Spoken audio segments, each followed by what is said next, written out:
అశ్వామిత్ గౌతమ్ అనే 14 సంవత్సరాల బాలుడు వేసిన ప్రశ్నలకు ప్రభుత్వం సమాధానాలు చెప్పలేక ఇతను చేసే కంటెంట్ క్రియేషన్ కు ఇతను చేసే వీడియోలకు భయపడి ప్రభుత్వం ఇతని పైన ఎఫ్ఐఆర్ నమోదు చేసినటువంటి ఘటన ప్రస్తుతం దేశవ్యాప్తంగా చర్చకు దారితీసింది. అసలు ఎవరి అశ్వామిత్ గౌతమ్ అంటే ఇతను ఒక content creator, social media influencer, యూపీకి చెందినటువంటి 14 సంవత్సరాల బాలుడు. సో మరి 14 ఏళ్ల వయసులో ఇతను స్కూల్ గురించో, గేమ్స్ గురించో, ఇంకేదైనా చిన్న చిన్న వీడియోలు చేస్తున్నా అంటే అది కాదు. సమాజంలో జరుగుతున్నటువంటి సమస్యల గురించి, సమాజంలో ఉన్నటువంటి రుగ్మతల గురించి, ప్రభుత్వ వైఫల్యాల గురించి ఇతన వీడియోలు చేసి సోషల్ మీడియాలో పోస్ట్ చేస్తారు. సో అంటే మామూలుగా ప్రజాస్వామ్య దేశంలో ఎక్కడ ఏదైనా సంఘటన జరిగినప్పుడు సో ప్రజలు నేచురల్ గానే దానిపైన స్పందిస్తారు. సో ప్రభుత్వాలు కూడా ఏదైనా పని చేసినప్పుడు, ఏదైనా వైఫల్యాలు చెందినప్పుడు ప్రజలు ప్రశ్నిస్తారు. సో అదే విధంగా పత్రికేయులు కావచ్చు, మీడియా వాళ్ళు కూడా ప్రశ్నిస్తారు. ప్రభుత్వం ఏదైనా మంచి పని చేసినప్పుడు దాన్ని ప్రజల్లోకి తీసుకెళ్లేది కొంతమంది ప్రజలు ప్లస్ మీడియానే. సో అదే విధంగా ప్రభుత్వం గురించి ఏదైనా వైఫల్యాలు ఉంటే అది కూడా ప్రజల్లోకి తీసుకెళ్లేది మీడియానే. తర్వాత కొంతమంది సోషల్ మీడియా ఇన్ఫ్లుయెన్సర్లు, కొంతమంది కంటెంట్ క్రియేటర్లు. సో ఇది ఫండమెంటల్ రైట్. ఇప్పుడు ప్రజాస్వామ్య దేశంలో ఒక భావ స్వేచ్ఛ ప్రకటన అనేది ఉంటుంది. ఏదైనా జరిగినప్పుడు దాని గురించి మాట్లాడే హక్కు అనేది ప్రజలకు ఉంటది.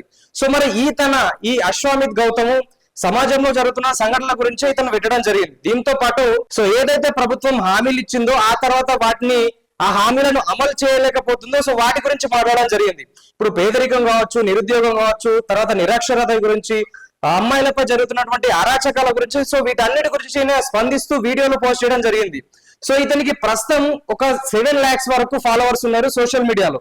సో ఈ కామన్ థింగ్స్ తో పాటు ఇతను చేసినటువంటి ఇంకొన్ని వ్యాఖ్యలు ఏంటంటే, సమాజంలో ఉన్నటువంటి కొంతమంది సెలబ్రిటీలు రాజకీయ నాయకులకు భక్తులుగా మారిపోతున్నారు, వాళ్ళ భజన చేస్తున్నారు అని చెప్పి కొన్ని వ్యాఖ్యలు చేయడం జరిగింది.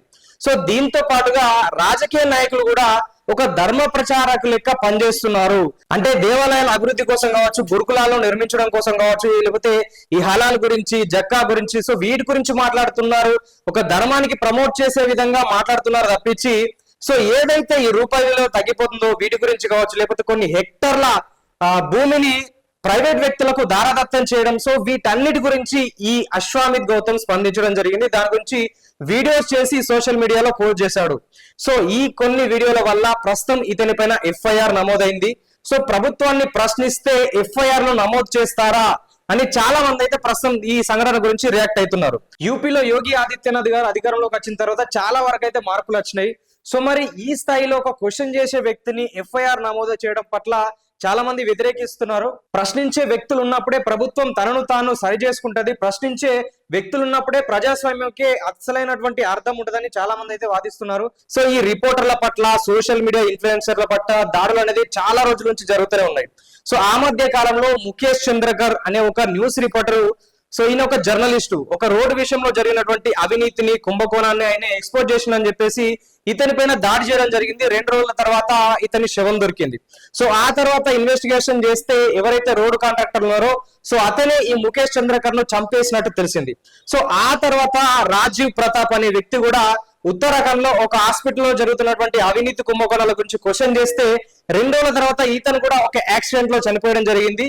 చనిపోయిన దాన్ని యాక్సిడెంట్ గా చిత్రీకరించే విషయం చేసిర్రు అని చెప్పేసి అనేక విమర్శలు ఉన్నాయి. సో ఆ తర్వాత సిహెచ్ నరేష్ కుమార్ అని చెప్పి, సల్మాన్ అలీ ఖాన్ అని చెప్పేసి, అశుతోష్ శ్రీవాస్తవ్ అని ఇట్లా చాలా మంది రిపోర్టర్లు, జర్నలిస్టులు అయితే కొన్ని విషయాల్లో ఇన్వాల్వ్మెంట్ అయిన తర్వాత వాళ్ళు కనిపించకుండా పోతున్నారు, లేకపోతే చనిపోయి శవాలుగా తేలుతున్నారు. సో ఈ విధంగా ప్రశ్నించే వ్యక్తులను అణిచివేసే విధంగా చర్యలు తీసుకోవడం ఎంతవరకు కరెక్ట్? సో మరి ఈ విషయంలో ఈ అశ్వామిత్ గౌతమ్ గురించి మరి యోగి ఆదిత్యనాథ్ ఎలాంటి స్టెప్ తీసుకుంటారు, ఎలా దీని గురించి ముందుకెళ్తారు అనేది వేచి చూడాల్సిందే. సో ఈ వీడియో గురించి, ఇతని పైన వేసినటువంటి ఎఫ్ఐఆర్ గురించి మీరేమనుకుంటున్నారో కామెంట్ రూపంలో తెలియజేయండి.